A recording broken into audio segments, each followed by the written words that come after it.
Alléluia. Il guérit les malades, ressuscite les morts. Il est vivant pour toujours, il ne change pas. Dieu va faire des miracles, il va faire encore. Au nom de Jésus-Christ, il va faire encore. Et les miracles, c'est que tu es en vie. Et par la parole du Seigneur que tu as reçue, tu as le salut. Par le salut, tu vis le but de l'existence, qui est l'adoration perpétuelle de Dieu. Alléluia. Et la guérison, c'est spirituel. Et lorsque tu as, la chair est assujettie à Christ. Et maintenant, tu as le pouvoir de vaincre. Tu es une femme, tu es un homme. Quand tu dis au nom de Jésus-Christ, dans ton rêve, tu vois quelque chose, tu te lèves, tu pries. Il faut garder la foi que Jésus-Christ combat pour toi. Et le Saint-Esprit, vous savez, lorsque tu grandis et tu marches par rapport à la miséricorde du Seigneur qui te transforme, l'ennemi va venir encore. Tu auras des combats dans tes rêves, mais garde la foi, quelles que soient les situations. C'est pour ça Éphésiens dit, donnez grâce et gloire à Dieu en toute situation, bon ou mauvais. En cela, Dieu aura confiance en toi et Satan aura peur de toi. Alléluia. Le thème de ce moment, c'est la porte. La porte. Voyons dans Jean 10, le verset 1, la Bible dit, en vérité, je vous le dis, celui qui n'entre pas par la porte de la bergerie, mais qui y monte par ailleurs, est un voleur et un brigand. Alléluia. La porte ici, c'est le lieu de justice. Nous savons que naturellement la porte, c'est quelque part que nous prenons pour entrer dans une chambre, dans une maison, dans une ville. Mais ici, dans la parole de Dieu, la porte, c'est le lieu de justice. Vous voyez? Le lieu de justice où Christ nous a justifiés. Et c'est pour ça que vous allez voir des gens qui ont la Bible, mais ils n'ont pas l'esprit. Ce sont les méchants. Ils ne sont pas nés de nouveau. Alors, le né de nouveau a cette vécu de pouvoir. 1 Corinthiens 4, verset 20. C'est ce que Pierre a. C'est ce que sœur Afia a. C'est ce que sœur Prisca a. C'est ce que Timothée a. Alléluia. C'est ce que nous devons avoir. C'est la porte. Dans cette porte-là, lorsque tu as reçu la parole, Jésus-Christ t'amène là-bas, il te transforme et il dit que tu n'as jamais péché. Et maintenant, Christ s'en va. Et il dit que toi, tu n'as jamais péché. Les démons vont venir t'accuser. Les tentations vont venir dire que on dit que tu n'as jamais péché. Est-ce que c'est vrai? C'est là que la révélation, la manifestation doit se faire voir dans ta vie pour prouver que vraiment Christ a dit que tu n'as jamais péché. Ce n'est pas un simple mot qu'on dit je n'ai jamais péché, moi je suis sauvé. Hein? Je ne parle pas de ça. Je parle d'une vie de sacrifice. Romains 12. Toi-même tu es sacrifice pour Dieu. Et Dieu reçoit et ton corps comme une bonne odeur. Tu te dépouilles des ornements vains, des perles traditionnelles, des perles de ces diamants que les idoles portent. Toi, tu enlèves cela dans ton cœur, sur toi, et tu es humble au Seigneur. Et maintenant, tu marches en nouveauté de vie. C'est la phase 1 du sacrifice. Et maintenant, ta chair va passer par des peines, des cicatrices. Tu auras des douleurs dans la chair. Tu vois, des peines pour prouver que vraiment Christ a dit que tu n'as jamais péché. C'est ça, tu es innocent comme Christ lui-même.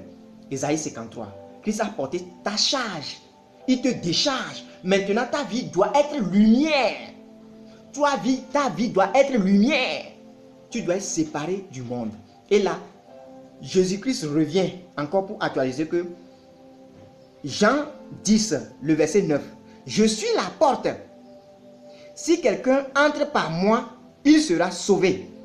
Il entrera et il sortira. Et il trouvera des pâturages. Amen. Ça veut dire que ce n'est pas une simple porte physique. Mais c'est un lieu de justice. La porte là-bas, c'est un lieu de justice où Jésus-Christ travaille sur toi. Il dépouille ton cœur. Et tu reçois la manifestation de Dieu. Tu es libre comme l'Esprit de Dieu.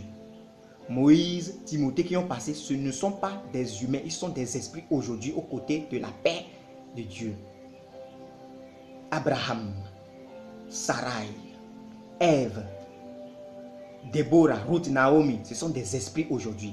Et lorsque les gens les invoquent indignement, en mettant des bougies, en faisant des choses ténébreuses, ils ne sont pas nés de nouveau. Ils ne sont pas passés par la porte qui est Christ pour être dépouillés de l'ancienne vie pécheresse pour recevoir la transformation. Et là, tu diras, je suis né de nouveau, je suis passé par la porte qui est Christ. J'ai reçu la parole que Christ est mort pour moi. À partir du péché d'Adam, jusqu'à mes grands-parents, jusqu'à moi-même. et je reçois la transformation. Et je suis libre des péchés. Et je marche en nouveauté de vie. Et ta lumière va luire pour tous ceux qui sont dans les ténèbres, dans ta famille, dans ton travail, dans tous tes lieux. Et Matthieu 6, 33 va s'accomplir dans ta vie. Dieu va te bénir comme il le faut. Ce dont tu as besoin, Dieu va te le donner. Alléluia. Et là, tu donneras gloire à Dieu en toute situation. Tu feras justice aux orphelins, aux veuves. Ta justice sera juste. Tu diras la vérité en toute situation. Tu ne nieras pas Christ. C'est ça. Ça veut dire que tu as passé par la porte qui est Christ. La cour de justice. Il t'a dépouillé des souillures de la chair. Et tu recherches les œuvres de l'esprit. Alléluia. Car Christ t'a élu. Christ t'a choisi. Et quand il t'a appelé, c'est la prédestination. La prédestination, c'est l'appel. Il t'a appelé, tu es venu.